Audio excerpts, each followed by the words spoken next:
దేవుని నామానికి స్తోత్రములు. Praise the Lord. దేవుడు మిమ్మల్ని దీవించును గాక. ఈ షార్ట్ వీడియోస్ చూస్తున్న మీ అందరూ దీవింపబడుతున్నారని నాకు తెలియజేయబడుతున్న విధానాన్ని బట్టి దేవునికి వందనాలు తెలియజేస్తూ ఉన్నాను. ఇంకా ప్రతి ఒక్కరూ దీవింపబడాలని నేను కోరుకుంటూ ఉన్నాను. మీ అందరినీ ప్రభు దీవించును గాక.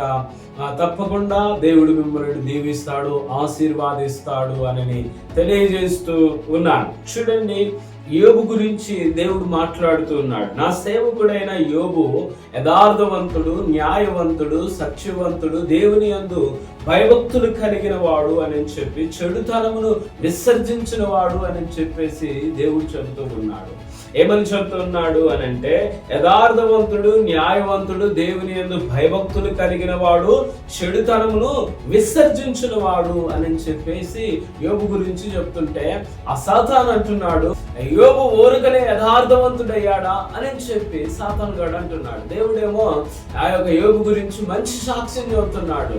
నా సేవకుడైన యోబు యథార్థవంతుడు, న్యాయవంతుడు, సత్యవంతుడు, దేవుని యందు భయభక్తులు కలిగి చెడుతనమును విసర్జించిన వాడు అని చెప్పి చెప్తుంటే, ఆ సాతాను గాడు అంటాడు, ఏమని అంటాడు అని అంటే, ఏం చెప్తాడంటే, ఆయన ఊరికనే యథార్థవంతుడు కాలేదు. నీ యొక్క కంచె వేసావు చూడు, ఆయన గృహం పైన, ఆయన యొక్క ఆస్తి పైన, సమస్తం పైన నీ కంచెది, ఆయన ఊరికనే దూషించి వెళ్ళిపోతాడు అని చెప్తే, ఆ యొక్క దేవుడు చెప్తున్నాడు. ఏమని చెప్తున్నాడు అని అంటే, సరే ఆయన ఆస్తి పైన, ఆయన గృహం పైన, సమస్తం పైన నీకు అధికారం ఇస్తున్నాను, కానీ తన ప్రాణం పైన మాత్రం నీకు అధికారం లేదు అని చెప్తున్నాడు.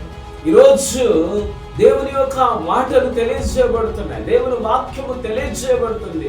యోబు జీవితంలో ఆ యొక్క పిల్లలు పోయారు, ఆస్తులు పోయాయి, అన్ని పోయాయి. ఆఖరికి తన పరిస్థితి ఏమైపోయిందంటే, బూడిదలు కూర్చొని చిన్న పెంకుతో గోక్కుంటున్న సమయంలో కానీ తన భార్య వచ్చి ఏమంటుందంటే, దూషిస్తుంది, నిన్ను నీవు మరణం కా, నీ దేవుణ్ణి నీవు దూషించు మరణం కా అంటే, మూర్ఖురాలు మాట్లాడినట్లుగా మాట్లాడొద్దు అని చెప్పి చెప్తూ ఉన్నాడు.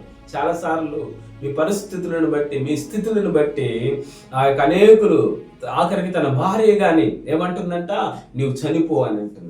కానీ నీ పరిస్థితి ఇప్పుడు ఎటువంటి పరిస్థితులు ఉన్నా కానీ ఈ వాక్యం ఏంటంటే, నిన్ను బాగు చేయడానికి, నీ సమస్యను తీసివేయడానికి, నీకున్న ఆర్థిక ఇబ్బందిని తీసివేయడానికి, నీకున్న ప్రతిదీ తీసివేయడానికి జీవం కలిగిన దేవుణ్ణి ఆరాధిస్తున్నావు గనుక యోబును మళ్ళీ రెండింతలుగా ఆశీర్వాదించిన దేవుడు నిన్ను గాని ఆశీర్వాదిస్తాడు, నీకున్న సమస్యలను తీసివేస్తాడు. God bless you.